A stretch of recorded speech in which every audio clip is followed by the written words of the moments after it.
La scène se déroulerait au large de la Crète, à plusieurs centaines de kilomètres des côtes israéliennes. Nous sommes à bord du Furleto, d'autres bateaux aux alentours ont repéré des navires d'interception.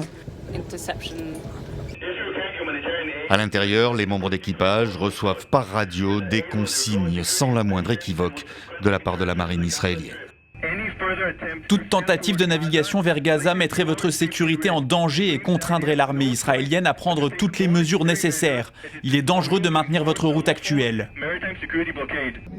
Ordre est donné ensuite de se regrouper sur le pont et de rester immobile jusqu'à l'intervention de la marine israélienne. Le Furleto fait partie de la vingtaine de bateaux interceptés sur les 58 que compte cette nouvelle flottille humanitaire pour Gaza.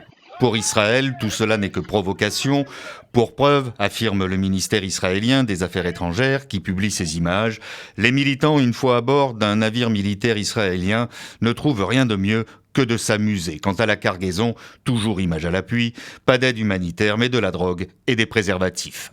Les organisateurs de la flottille, partis au début du mois de Marseille, Barcelone ou bien encore Syracuse, dénoncent un acte illégal et violent. Avant leur départ, ils attiraient déjà l'attention sur l'urgence de la situation dans la bande de Gaza. Par rapport à il y a 5 ou 6 mois, nous avons encore plus de raisons de prendre la mer. Ce que le peuple palestinien nous dit depuis des années, c'est que la mort du droit international là-bas est une chose qui doit tous nous préoccuper. Il y a 6 mois, le scénario était le même. Aucun des 50 bateaux n'était parvenu à bon port. Tous interceptés par la marine israélienne. Les membres d'équipage et militants arrêtés avant d'être expulsés d'Israël, parmi lesquels la très médiatique, militante, écologiste Greta Thunberg. Le tout sous le feu des critiques de plusieurs ONG, dont Amnesty International.